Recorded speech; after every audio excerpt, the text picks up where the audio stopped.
اعوذ باللہ من الشیطان الرجیم بسم اللہ الرحمن الرحیم وَلَن يَتَمَنَّوْهُ أَبَدًا بِمَا قَدَّمَتْ أَيْدِيهِمْ وَاللَّهُ عَلِيمٌ بِالظَّالِمِينَ صدق اللہ العظیم۔ رب اشرح لی صدری ویسر لی امری واحلل عقدۃ من لسانی یفقہوا قولی۔ اللہم ارنا الحق حقا وارزقنا اتباعہ وارنا الباطل باطلا وارزقنا اجتنابہ، آمین یا رب العالمین۔ دوستو اور بزرگوں، یہ سورہ بقرہ آیت نمبر 95 آپ کے سامنے تلاوت کی ہے۔ پہلے پارے کے 11ویں رکوع کا مضمون چل رہا ہے، اور یہاں اس مضمون میں خاص طور پر جو باطل عقیدہ بن جاتا ہے آخرت کے حوالے سے، اس کا ذکر یہاں کہا جا رہا ہے۔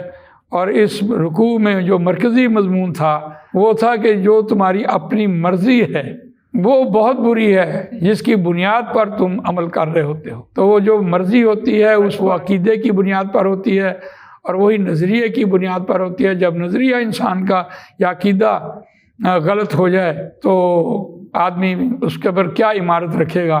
وہ جو مرزا غالب کا شعر ہے، خشت اول چون نہد میں مار کج تا سریا می رود دیوار کج کے مصداق۔ تو اس اعتبار سے دیکھیے کہ پہلی اینٹ ہی غلط ہو جائے تو اس معاملے میں کو یہاں رکھا ہے۔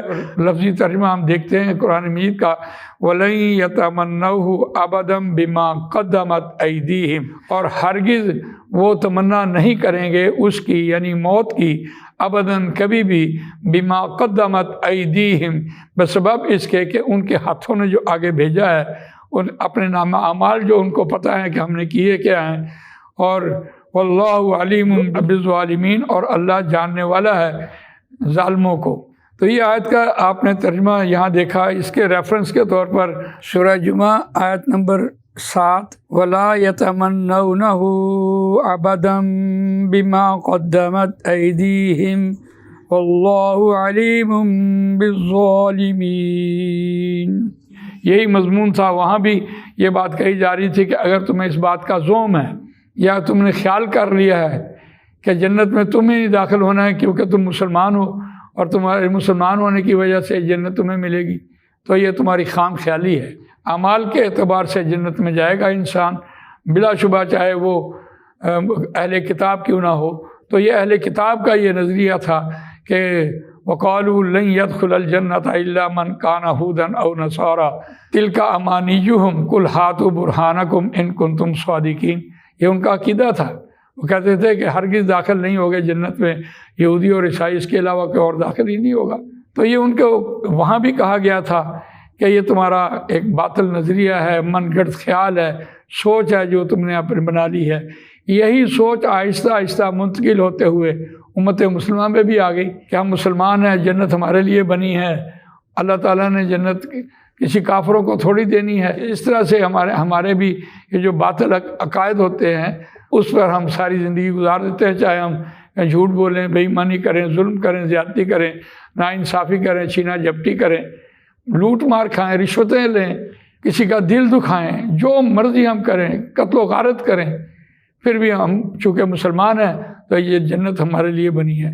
تو یہاں یہ بات کہی جا رہی تھی وَلَن يَتَمَنَّوْهُ أَبَدًا بِمَا قَدَّمَتْ أَيْدِيهِمْ۔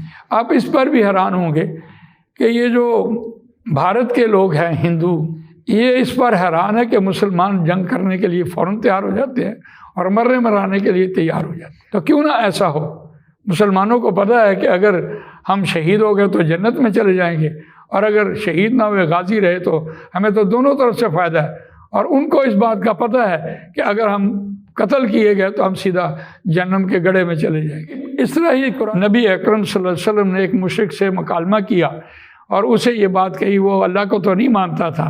رسول اللہ صلی اللہ علیہ وسلم نے فرمایا کہ ہاں تو اللہ کو نہیں مانتا لیکن میں اللہ کو مانتا ہوں۔ ہاں اگلے جہان اگر اللہ ہوا تو مجھے تو کوئی نقصان نہیں ہوگا، تمہیں تو نقصان ہی نقصان ہے، اور اگر اللہ نہ ہوا تو پھر بھی مجھے کوئی نقصان نہیں۔